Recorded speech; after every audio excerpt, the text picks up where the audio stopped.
said you played in a band. You know what I mean? You were playing Yeah. the bands and stuff. Did you just play drums or you play any other instruments? Well, I only played drums. I think that was enough. Because it wasn't good, man. It wasn't good. It's just, I did it, and I'm just mentioning it because this was my start basically, and yeah. After that, like if you compare, did you ever play like in a band or something? No, never. No. I started Okay. making beats before even I played an Right. instrument. I started making beats. So the great part about making beats is like how independent you are. You're not dependent on other guys, as far as even if it's the logistics, right? You don't have to meet up. You don't have to rent a room to practice. You don't have to, when it comes to songs, you don't have to debate about what you're gonna do, how you're gonna do it. It's so easy, man. You just open FL or whatever, Yeah, make a beat, 10 minutes, all up to you. That's it. So the easiness of it is really beautiful it's a in different sound comparison to too. band. It's a different sound than working with a band and stuff. Yeah, of course, way different. Yeah, of course. Yeah. Um, so do you think knowing an instrument and like understanding music theory is even important to being a music producer, or do you think it's all kind of just there's a natural talent that's kind of there and you know what I mean? Because I've seen a lot of producers just work off ear, and I've seen a lot of Yeah. producers like strict to music theory. Well, I guess to each his own. Like the first thing that comes to my mind is like I'm a huge fan of the like to me it's a golden era of the producers, right? To me, like it was like Dre, Neptunes, Timbaland and stuff. And when you listen to, for instance, um, the Busta Rhymes album, what's it called? Big Bang. I think it's called the Big Mm, Bang. no, I'm just not familiar. Yeah, it's like 2000, 2005, like early 2000s. And like there's songs on there, it's completely produced by Dr. Dre, and there's some chords on there, piano chords. Yep. Like there's no way in hell, I could have done them without knowing music theory because and I think Scott Storch played those, but I'm not sure. But you can tell like those chords are so perfectly crafted, like they convey the emotion and they just hit the spot, and Yeah. also like I'm thinking about Beethoven. I don't think you can do that type of music without having a certain amount of uh, theoretical knowledge. I know he's like a church musician and stuff, so of course there's that element to it too, just doing it a lot. But it sounds to me like that, he knows also how to play the piano and stuff. So but then there's guys like, Swiss Beats. He once said he doesn't want to learn piano because he feels like from it takes the freedom away from him. So he'll Hmm. think about shit and not Interesting. be able to just let it go. So I guess it comes down to how you work. But I feel there was some point when I thought I had to learn this, but I think you don't necessarily have to, depending on what your niche is and what your sound is. If you do like to make, let's just say, pop music and stuff and more chord driven music, I think you'll benefit a lot from learning some stuff. But if that's not, I don't feel like you have to force something. Like if you feel like you have to sit down and learn music theory, even though you don't want to, I don't think this is for you. That's what I feel. That's what I Hmm. think. I might be wrong, but that's how I feel about it. No, because it goes back to like I feel like there's genuinely like there's a basis of natural talent that I feel like is almost there for kind of every bit. And maybe I'm wrong. Like I'm not all the way right. This is kind of just what I've seen. There's kind of just like a basis of natural talent that's already there to when you start something. Like you said earlier, like if you were to like I don't know, play basketball or something. I think you said do something. Are you to rap Soccer, soccer. or soccer? You Yeah, said soccer. yeah. Um All those things I'm horrible at. Yeah. yeah, like it just wouldn't work. Like if I wanted to be like, I'm just gonna try out for the NBA. It's not gonna Mhm. work. It's never gonna work. You know what I mean? But like Yeah. there are certain things that you know what I mean. For me, I feel like are kind of working for me because that's just what I'm naturally good at. So it's like Exactly. You Yeah. know what I mean? Winners, I winners. don't think I really don't think you're wrong. You know what I mean? Because there are hella producers that I work with and they don't know anything about music theory. You know what I Exactly. mean? If it's working for you, yeah. You don't. I don't feel like you have to. You have to do it. I don't. Definitely But don't feel like that way. no, that's definitely facts. Yeah. Um, how do you feel about the whole type beat side of the industry right now? All the online, all the type beats, all the beat sales and stuff like that. I mean, like to me, like the. I guess it's. I guess it's driven by the new generation stuff. Mm-hmm. So I mean, they definitely figured all that out. They figured out the marketing. They figured out what works, and it's definitely like the industrialization or whatever of the whole like they really make it the business. And I feel like that part is really inspiring how they how they were able to scale it, right, and make such a huge business out of it, and like internet money and stuff. Like that's crazy how they the way they scaled it, and really made a huge business out of it. That's you can only respect that. Yeah, it's just I guess kind of different approach from some producers. 'Cause some producers just I mean that's not really their route. And I mean it's like there's so many different routes you can take. I feel like a lot of Exactly. people definitely. 'Cause I think we did speak on this a little bit earlier. A lot of people definitely overthink it. You know what I mean? There's not one route Right. to succeeding. Um, Yeah. in it's like you could be an industry producer, just set up people beats, stuff like that. Only work with people you want. You know what I mean? Chasing Mhm. royalties over Right. even anything. You know what I mean? Like you know what I mean? Just trying to make good music at the end of the day. Or you can be like an internet producer. Like I'm putting out tight beats every day. You know what I mean? I'm selling beats for like Right. $30, but you know what I mean? I'm Right. selling like 100 of them. So it's like Yeah. there's just so many different routes, especially now because of the internet. It just makes it so interesting. I feel like the landscape has changed even in the past like 10 years. Yeah. So I don't even know. That was just a Absolutely. Yeah. question. That was just me rambling. But No, that's no. Yeah. Definitely. Yeah. It's all true. Yeah. Yeah. I feel like there's hardly to say there's a right or wrong. It's just what you feel like.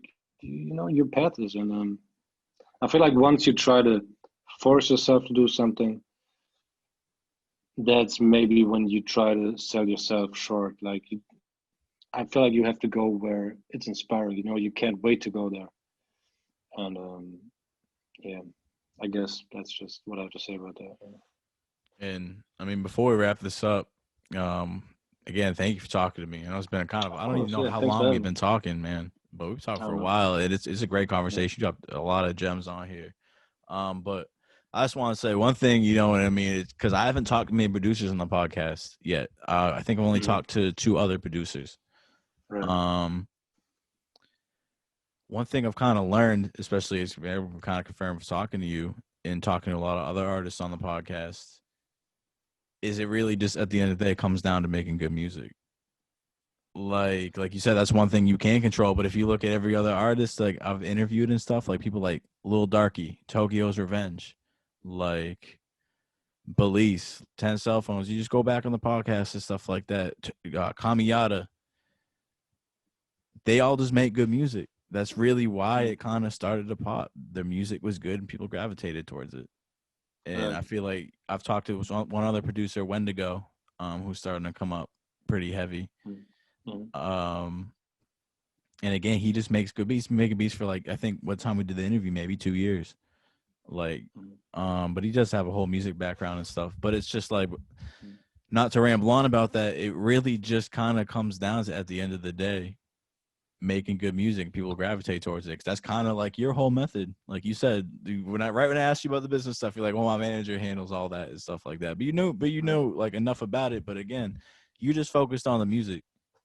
At the end Yeah. of the day, it's really what you're focused on, and that's great to Yeah. see. Like and like to be honest, sometimes I wonder if that is naive, right? If that's the wrong approach in 2020. If maybe there is more to it, and maybe a little complacent, just thinking about the music. And you know, I guess it would be naive to say like marketing plays no role. And I'm specifically True. also talking True. about me as a producer. And I feel like if you're an artist and you're saying, and that's that's the part like where I don't really have the experience from that side, because to me a lot of this stuff is still a mystery, right? Like how people pop, what's going on behind the scenes. I feel like I don't know too much about it.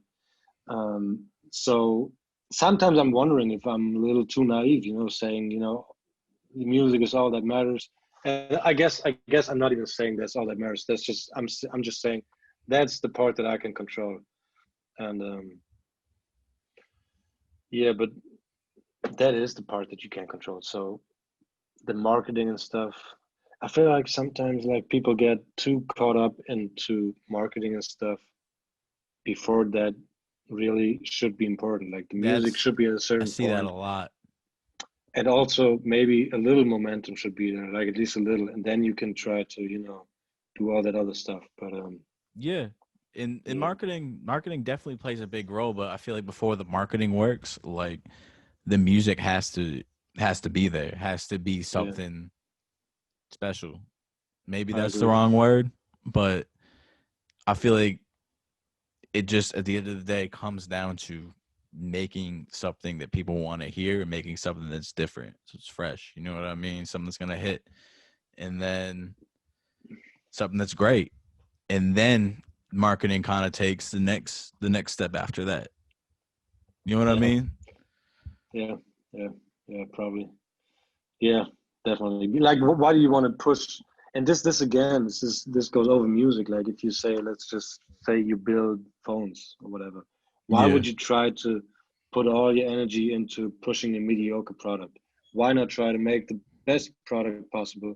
Which is also maybe why you got into it. Maybe and that's I'm not um, saying anything bad about that, but you can get into something because it really inspires you and you love to do it, or you just try to make some money, which is not a bad thing either. But if you are into it because you just love building phones, right? hmm, Why not try to build the best phone you possibly can? Try to innovate, try to make absolutely. something that fucking blows people away. They got this in their hand, they can't even imagine to go back to their old phone, like with a fucking iPhone, or like when I saw the inside of a Tesla first. This is something that's so inspiring to me because these products reshaped how everything worked. And like sometimes, for Yeah, instance, like these fucking the earpods or AirPods, whatever AirPods. they're called. Yeah. Once you got these, it's like, how the fuck did I run around with a fucking cable? And so that's almost to me like what you should aim for, whatever you do. If it's beats too, I'm trying to, and that's not saying, I succeed every day. Like I just told you, I made trash for 2 years straight, but this is at least what I'm shooting for. I'm trying to shoot for something. When you listen to it, it just blows you away, and you're like, "What the fuck am I listening to?" Like, this is better than everything I've heard this past week. And again, not saying this is what I succeed at every day, but that's what I'm shooting for. And I feel like that's more inspiring to me personally than trying to fiddle with algorithms. And yeah, and also like not saying that also can be inspiring. Like, let's just say you want to completely reimagine marketing, and you're trying to fucking roll out a campaign that is unlike anybody has ever seen. Like, there are campaigns, like, nothing comes to my mind right now, but some album rollouts and stuff are really creative and really great, so you can be great at that field too. So, but just, I guess, whatever you do, try to do it like Missy Elliott said, whatever you do it good. I feel like that's what makes it fun. Cause If you that's don't try to half-ass it, but yeah. try to put your all into it, try to reimagine it. Oh, that's Yeah, facts. or No, at least shoot for it. At least shoot for it. that's definitely facts. So Yeah. how important is your life outside of music to the music? Because I was talking about this with a few other producers. Like sometimes you're just in the studio all the time, and it's like that's why you can't make something good. You need to kind of go out and have life experiences. You know what I mean? Go out and Yeah. eat, go explore, go do something, and you take and apply the inspiration back. So for you, how important is your lifestyle and your life outside of music to the actual music? Well, to me, I don't really feel like I put experiences into my music, but then again, I'm not sure. I might do, and I might just not know it. But I definitely feel like overworking is a big trap, especially now. Like we see, people like, I don't sleep a lot, and it's like a sport. Like who can work the most and who can sleep the least. And you know, this is just my personal. Like I'm not like 200 times platinum, so I might be wrong on that. But I feel like, or just let me put it that way. Every time I try to work like all day, to me, like I didn't find a way to make anything really worthwhile. Like to me, there has to be a balance. Like I have to take breaks, and I have to step away from it for a little bit, and just if you do it to the point where it's like a core chore, right? Yeah, Chore, yeah. sure. That's yeah, chore. That's probably not a good thing. Like if you don't feel good doing it, it feels like you're clocking in. At least to me, and I don't know how everybody might work differently, but yeah. Also like sleep. I feel like when you, at least me, like when I, and there's not saying there can't be stretches where you're so energized and stuff, so you sleep a lot, you want to get this done. Yeah, But I was at a point where I tried to work a whole lot, sleep as little as possible, and I just like after a week or 2 weeks, I'm like, man, what am I doing? What am I trying to prove? This is like short to me personally. It felt like short-sighted because I was just drained all day. It's just overworking. I feel like there's no benefit in overworking. You just do a lot. It's inefficient, and yeah, like you was like it goes back to you were saying in the method. You were saying you used to make beats. Like the first inspiration or the first for time you catch inspiration is usually the best. You know what I mean? So if you're exactly. Yeah, for a overworking, video. Yeah, you're overworking, it starts to get worse and worse. To keep the more you keep pushing at it. You know what I mean? yeah. And also like I imagine it like pores, right? Like pores on your skin or whatever. Mm-hmm. And I feel like those pores can clog. And I imagine it like your pores for inspiration, if that makes any sense, or your sensors or whatever, they can clog too. So if you work for 12 hours straight, I don't know if you still got the freshest mind to come up with a groundbreaking idea, groundbreaking beat or something. And you might, it's not binary, it's not either or. You might, and again, it depends on who you are and stuff. And I know there are personalities who work long stretches and stuff. So I can just speak for me personally. And every time and sometimes it comes organically, and you don't even realize you've been working for that long. I'm just speaking about trying to force yourself to work as much as possible to get it done. I don't think that's a perfect way, like where to say work smarter, not harder. Like just because you work more, you might just be in a running wheel like a hamster, right? Yeah. You might just try to do a lot, and you're trying to do the right thing, but you know, relax a little. Think about it. Like how can you do it in the long run? You don't have to do it by next week. How can you achieve your goal by in the next 2 years and 3 years? Like think in the long run. That's yeah, at least that's what I tell myself.